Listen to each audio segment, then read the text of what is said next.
Now, we reached out to Brown's publicist and manager but did not get a reply. The New York Police Department says that no complaints have been filed related to that broken window. Matt? All right, Mara Schiavocampo. Mara, thank you very much. Joe Tacopina is a criminal defense attorney who's worked on some very high-profile cases. Joe, good to see you. Good morning. Good morning. So let's assume that, in fact, there was some kind of violent outburst at that studio. He did break a window. He's in the middle of 5 years probation. How much trouble is he in?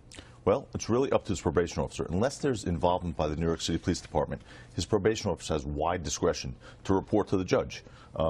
You know, it's a much lower standard. This is not proof of a crime. All they have to prove for a probation violation is that he violated a condition. Well, let's go back over this. The New York City Police Department has told NBC that it did not receive any calls about the alleged incident. If ABC does not pursue the matter, and we have no idea of knowing whether they will, does it even matter? Is it a simple violation of probation whether charges are filed or not?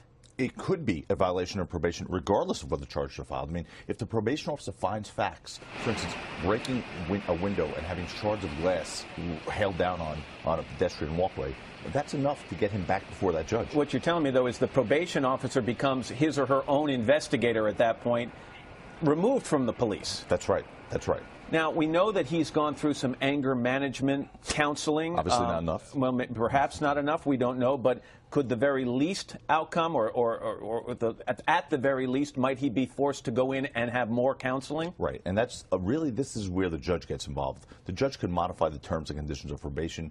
And even though she just recently praised him for doing so well, she can add additional hours. I mean, he's going to, I suspect, going to have to deal with this in California in some way, shape, or form. You are a criminal defense attorney. If you were representing, and you were not, but if you were representing Chris Brown, would you suggest that he make some statement about this, apologize for an outburst, or should he say nothing about this and try to move on? At this point, I would say nothing. If I were the defense lawyer, though, I would be on the phone with the probation officer and the district attorney, and I'd be groveling right now and show that he was really put in a bad position and he just lost his cool because he was sort of egged on a little bit. And you know, whether that's valid or not, I'd be on that phone right now trying to prevent them from filing a violation of probation, because once that happens, the train has left the station. Well, real quickly, put the other pair of shoes on, because you're a former prosecutor as well. If you were the prosecutor looking at this, what would you do next?